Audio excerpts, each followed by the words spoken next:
জন্য, শুধু রঘু ডাকাতে বলবো না, বাংলা ছবিকে এতটা ভালোবাসা দেওয়ার জন্য। আলটিমেটলি আমরা সবাই বাংলা ছবির একটা সৈনিক, আমরা সবাই চেষ্টা করছি যে বাংলা ছবিকে কিভাবে আরো গ্রহণযোগ্য করবো, আরো মানুষের কাছে নিয়ে যাবো। গত বছর আমি খাদান নিয়ে এসেছিলাম, আমার এখনো মনে আছে, আমরা পাগল হয়ে গেছিলাম। সেদিন রাত্রেবেলা আমরা এখান থেকে ফেরার পর আমরা আমাদের টিম, খাদানের টিম ঘুমোতে পারিনি ঠিক করে। এই এতটা ভালোবাসা কল্পনাও করতে পারিনি আমরা পেতে পারি শিলিগুড়ি থেকে। বাট আপনারা এসেছিলেন, শুনতে পাচ্ছি, আই লাভ ইউ টু।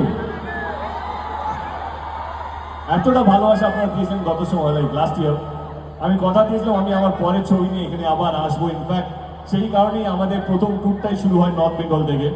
জানি এই মালদা থেকে শুরু করেছি, তারপরে রায়গঞ্জ, তারপরে এখানে আসতে হলো। এটুকু বলবো যে এতটা ভালোবাসা দেওয়ার জন্য অসংখ্য অসংখ্য অসংখ্য ধন্যবাদ। বারবার এই কথাটা একটাই কারণে বলছি, কারণ সত্যি এইটা সহজে পাওয়া যায় না, এই বিশ্বাস, এই ভালোবাসা। আমি শুনতে পাচ্ছি দিদি, আমি শুনতে পাচ্ছি, I come to you, give me 2 minutes. আমাদের সঙ্গে সক্ষম বলে একজন আছে, সক্ষম হচ্ছে আমাদের প্রডিউসার শিকার মহাদার ছেলে। সক্ষম আজা ভাই,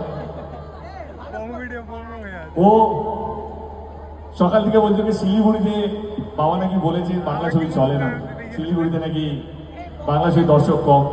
আমি বললাম তুই একটু বিকেল অব্দি ওয়েট কর, সব বুঝিয়ে দেবো। কেসা লাগা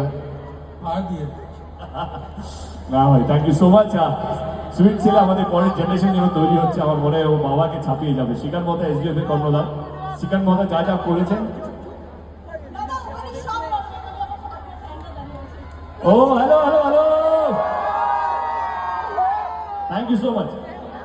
বলছি এইটুকুই পাওয়া, এই যে চিৎকার, এই চেঁচামেচি, এই যে ভালোবাসা, এই যে গানে গানে লিপ মেলানো, ডান্স করা, হাততালি দেওয়া, এই চিৎকার, এটার জন্যই বাংলা ছুটে আসে শিলিগুড়িতে। Thank you so much. যেহেতু আমি রঘু ডাকাত নিয়ে এসেছি, আমি কথা দিয়েছিলাম যে খাদান যদি হিট হয়, খাদান যদি আপনারা ভালোবাসেন, আমি কথা দিলাম যে পরের ছবি খাদানের উপরে যাবো বা খাদানের বাপকে নিয়ে আসবো। আপনারা ইতিমধ্যে দুটো গান দেখেছেন, একটা টিজার, একটা প্রি-টিজার দেখেছেন। আমি শুধু শিলিগুড়ি মানুষকে বলছি না, আজকে সবাই সোশ্যাল মিডিয়ার যুগ, প্রত্যেকটা ক্যামেরা, প্রত্যেকটা মোবাইল আমাকে ক্যাপচার করছে, প্রত্যেকটা মোমেন্ট আমাদের ক্যাপচার হচ্ছে। আমি শিলিগুড়ি মঞ্চ থেকে বলতে চাই, এই জন্যই আমরা প্রমোশনে বেরিয়েছি, এই যে ডিস্ট্রিক্ট ট্যুর, বেঙ্গল ট্যুরটা, কারণটাই একটা, শুধু সেই জায়গার জন্য নয়, একটা বাংলা ছবি রেভলিউশন আনার জন্য চেষ্টা করছি। বাংলা ছবি যে সম্মানটা হারিয়ে গেছে বা কমে গেছে, সেই সম্মানটাকে আবার ফিরিয়ে আনার লড়াই এটা।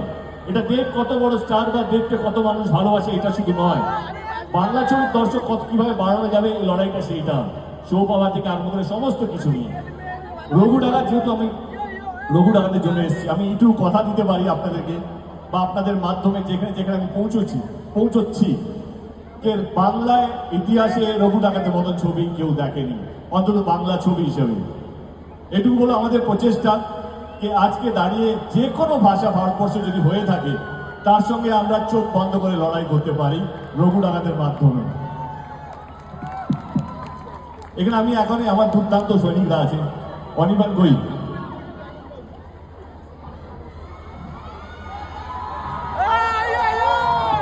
আমরা দুজনেই পশ্চিম মেদিনীপুরের দারুণ দারুণ অভিনেতা। আমরা ভাবছিলাম যে ওকে কিভাবে আমরা সম্বর্ধনা দেবো।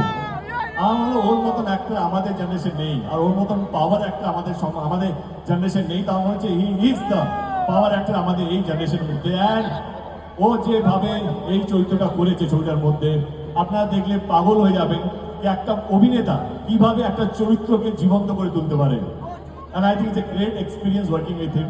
এটা আমার ওর সঙ্গে 3 নম্বর ছবি, আরশিনগর গোলন্দাজের পর। কিন্তু আরশিনগর গোলন্দাজে এইভাবে ওকে পাইনি বা আমাকে ও ওইভাবে পাইনি, কিন্তু এই ছবিতে অনির্বাণ এবং দেবকে যেভাবে আপনারা দেখবেন, আমার মনে হয় না বাংলা ছবিতে দুটো হিরোকে নিয়ে এভাবে দেখানো হয়েছে।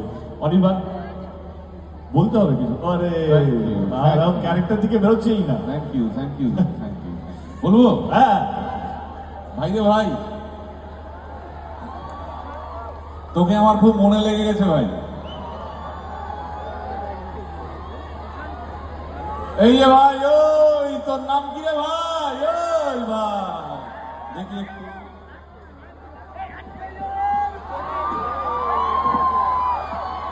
তোর নাম কি রে ভাই?